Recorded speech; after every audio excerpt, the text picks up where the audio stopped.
Hello everybody, today we're with our good friend Carrie, and she's going to speak about the independent living movement. Hey y'all, my name is Carrie Gray, and I'm currently the Youth Transition Fellow at NICL, the National Council of Independent Living.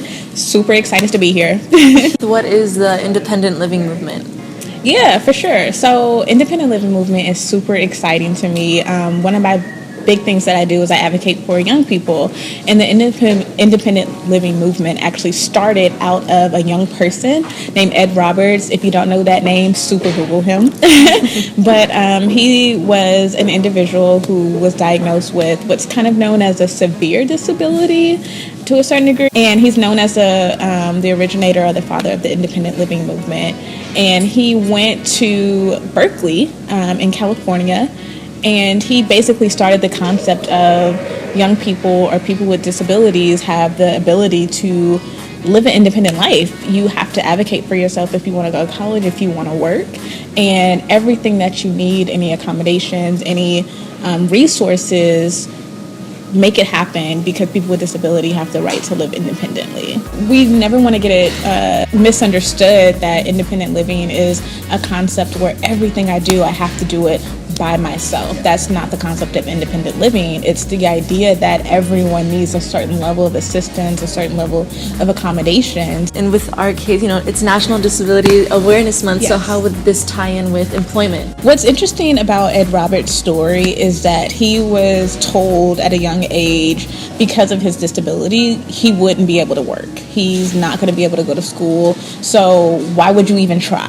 But essentially, he was able to show people that he has the ability to work, and not only that, but he completely became a lot of individuals' boss because of independent living movement, because of having to advocate and show people that I have the capabilities to do all of these things is how we get to more individuals having work today. So how is the independent living movement active, and what are practical ways that we can implement this movement into reality?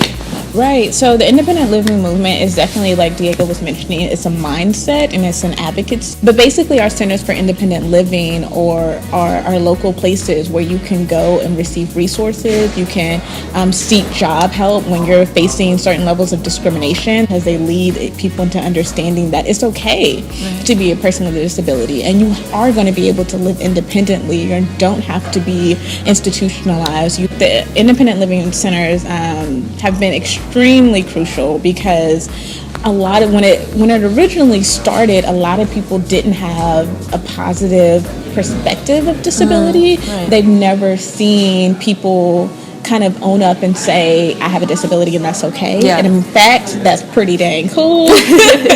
And so through our centers and through the people who have advocated for independent living over the years, it's been really, really crucial to kind of show who we are as individuals is very much ingrained in society, and there's no need to fear, there's no need to be ashamed, there's no need to pity, just really kind of showing the value of our humanity, because that's exactly what it is, right. Humanity. That's right. What are the first steps that people can take? Like that they get connected to their local center.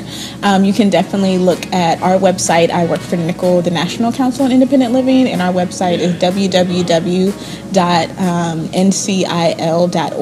See what type of advocacies they're doing, see what type of trainings that might be occurred, so you can figure out what it means to live independently. Yeah, on an international level, like people that are not in this country, how can they get involved? So first, I would see if your country does have options for independent living. But even if you don't, again, independent living is not just about our centers, it's not just about our state centers, but it's also about the mindset and the advocacy. Wherever you are in life, you have to remember that you are valuable. My disability is that I have a prosthetic limb on my right leg, and I also have a slight hearing loss. And it was difficult growing up because of my hearing loss, I definitely missed a lot of words and conversation. I've had to really learn to advocate for myself and say, if I want to be a part of something, if I want to work in a certain circumstance, then I need to advocate for myself and say, hey, I need you to slow down. Hey, I need you to repeat that. Maybe you should catch your attitude. Step one. You know, hashtag us. Yes. Tweet us, put us on Facebook. We're on that. And post something. Tell us what it means for you to have an independent lifestyle. Tell us the stories of, how you've had to express to other people, this is what I need in order to be independent. Hey, so thanks for joining us today. Why is independence important to you? Because I want to prove that just because I have disability, that doesn't mean I can't take care of myself. I want to prove that also that I'm just like everyone else. So what's the hashtag for this week? I mean, maybe ILM, like Independent Living Movement. Oh, yeah. Bye.